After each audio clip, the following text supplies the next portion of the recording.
Guys, here's the thing. We did some checking with a source connected to Flamengo's board regarding this situation with Roger Guedes that's showing up on Flamengo's profile.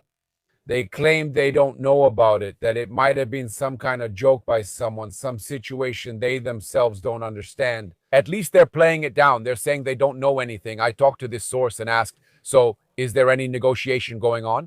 Is Flamengo interested in signing Roger Guedes? And the answer was this. Right now, Flamengo is only focused on the match against Palmeiras this Saturday, right? The only concern right now is with this very important match on Saturday.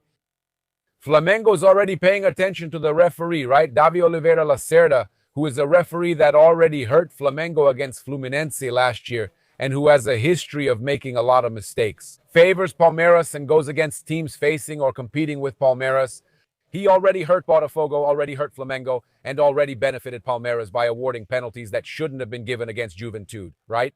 So that's Flamengo's concern right now, and according to this source, Flamengo is looking for younger players, okay? He didn't deny the Roger Guedes rumor, but said, look, that situation must be a joke. He's a great player, an excellent player, but Flamengo is looking for younger players, okay? So, Flamengo is really scouting, looking for young players with a better price who have quality and interesting stats. In fact, that information was confirmed by this source, that Flamengo was negotiating with a forward who plays in Argentine football. Soon we should have some update regarding this. Regarding the issue of Kaique Bruno, they're not denying Flamengo's interest in signing a left back for mid-year, okay? It hasn't been denied. Flamengo is really interested in signing a left back. But the situation we've been told is that Flamengo hasn't actually made a formal offer for Kaique. Bruno, Flamengo is obviously making inquiries in the market, already monitoring players for the middle of the year, right? So I asked, but come on, was Everton Cebolinha really offered, as Jovenpan reported, in a possible swap for Kaique? Bruno, the truth that was told to me is this. Everton Cebolinha is in a situation where he really is expected to leave at the end of the year, and Flamengo is trying to resolve this situation. Even if it's a possible deal for a lower amount so they don't lose him completely at the end of the year, if eventually some deal happens involving Everton. Cebolinha, right? Flamengo is grateful because they would lose him for free at the end of the year, but regarding Kaique Bruno, Flamengo hasn't made any offer to Cruzeiro yet, okay? Flamengo is really considering it, but hasn't made any offer. The focus is on the match against Palmeiras. Bruno Lemos brought some important information here, right? Confirming that today, Pulgar and Gonzalo Plata also trained normally, okay? So Bruno Lemos, who works with Mauro Santana, is always keeping up with the information. Also about Flamengo, he said that Éric and Pulgar trained perfectly today, trained with the squad, are recovered, and will indeed be available for Flamengo. With them back for Flamengo, we might see the probable lineup I mentioned earlier, with Rossi, Varela, Léo Ortiz, Léo Pereira, Alexandro, Érico, Éric, Pulgar, Jorginho and Lucas Paquetá, Gonzalo Plata, Samuel Lino, and Pedro. That's a good Flamengo team against Palmeiras, right? Yeah, Flamengo facing Palmeiras at Maracanã this Saturday, and you're already following all the information here. I'm going to bring here the rest of our video that we just recorded in the studio. I want to bring an important piece of information for you about Éric Pulgar, since we talked about Pulgar. Pulgar, the newspaper O Globo reported that he's of interest to Arab football, okay? We have to stay alert because Éric Pulgar isn't just of interest to MLS, okay? According to the newspaper O Globo, late this Thursday afternoon, O Globo revealed that clubs from Saudi Arabia have also shown interest in the Chilean midfielder, okay? So in the newspaper article, the information is that Saudi Arabia is currently the most likely destination for Pulgar.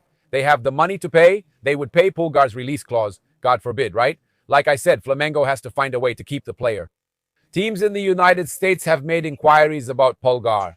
Flamengo and a board source say no official offers have been received, but foreign interest exists. Keeping Pulgar will be difficult for Flamengo. With such a low release clause, it was their demand when he renewed, right? The low release clause kicks in halfway through the year.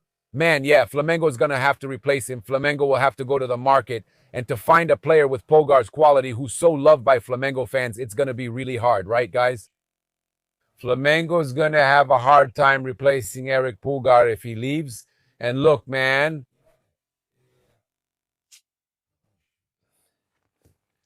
yeah, there's no one like him on the market, huh?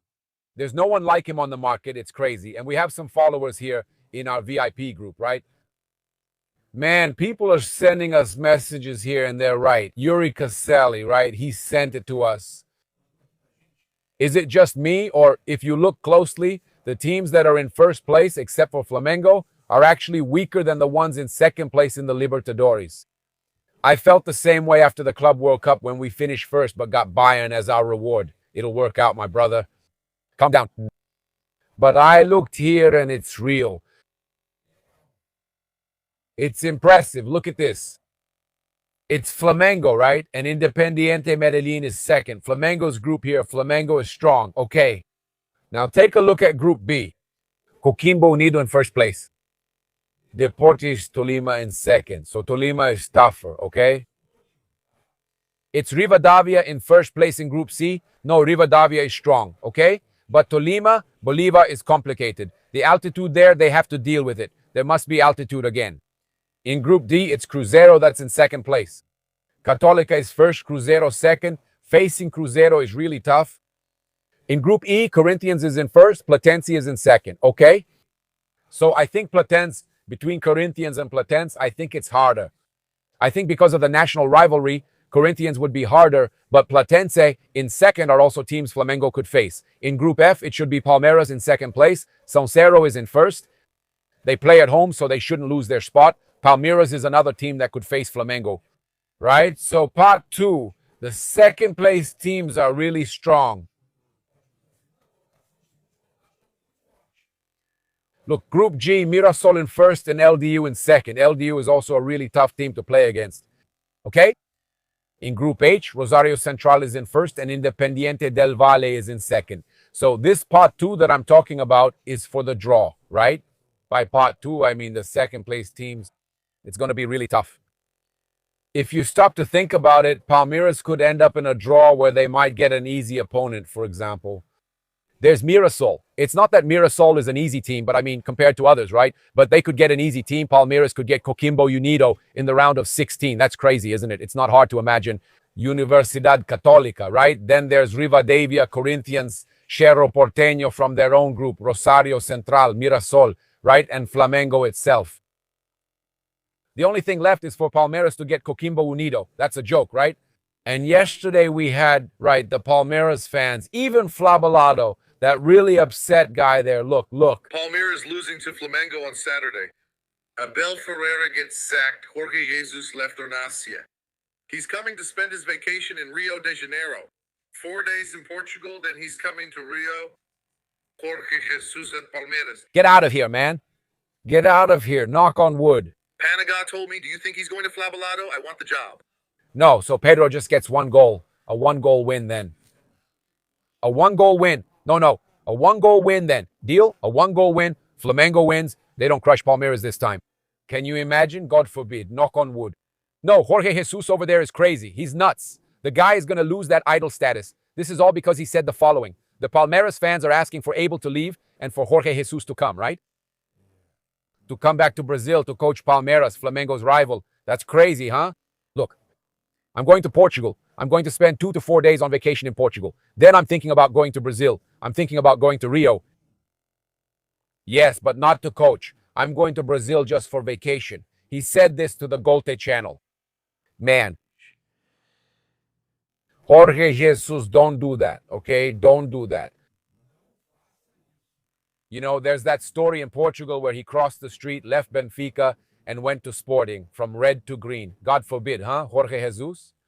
Guys, our partner Angelo Furtado, right? He brought us a very interesting interview. Yesterday, he was covering Flamengo's youth game, right? And he interviewed Leo Nanete, right? Who ended up talking about the excitement, returning to the Brazilian national team, now targeting a 6th title. Right, he's another Flamengo player called up. Let's check out the interview by Angelo Furtado. Go ahead and subscribe to Angelo Furtado Reporter, the Angelo Furtado channel as well. He's our partner, man. Fantastic interview with Leo Nanete.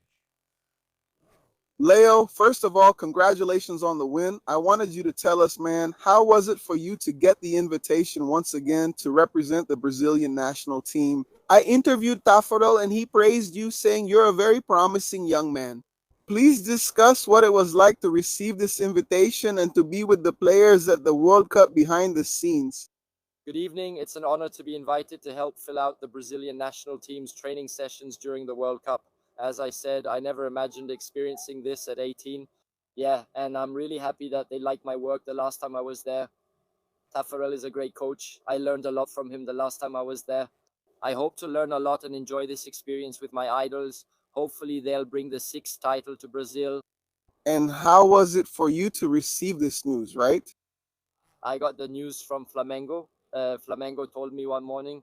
There were already some rumors, but then Flamengo told me, and I was really happy with the news. Yeah, I didn't believe it at first. I mean, wow, to participate, not exactly compete, but to help fill out training sessions at a World Cup is an honor. I never expected to experience this at 18, so it still hasn't sunk in. I'm trying to process it while also staying focused on the game and helping my team. Now it's about making the most of it, enjoying it, and doing my job the way I believe is best. That's it. Please follow, like, and share on all platforms. If you're on YouTube, subscribe, turn on notifications, and like the video. Thank you for your company. Greetings, red and black fans. This is Flamengo. Thanks.